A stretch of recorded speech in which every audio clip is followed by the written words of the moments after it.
And they're probably the three most important things that you need to figure out, which is you need to figure out who you sell to, you need to figure out how much you're going to charge them, you figure out how you're going to get them.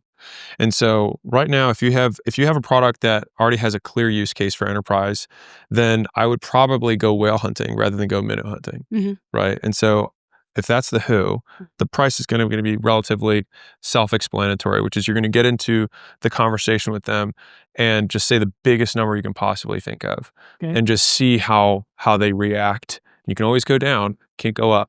Right. And so, seriously, big note for everybody.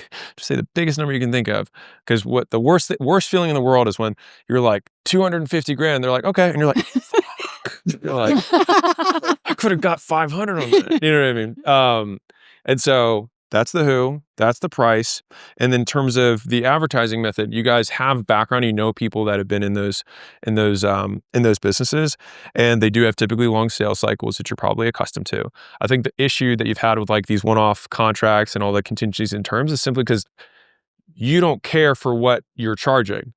So at what price would you be like, oh, I don't care. Yeah, I'll agree to all that stuff. And so I think, fundamentally from a strategic perspective, it's a pricing issue, which then kind of ladders down to, okay, who can afford the price that I want to do it? And then what's the friction that's associated with selling to those types of customers?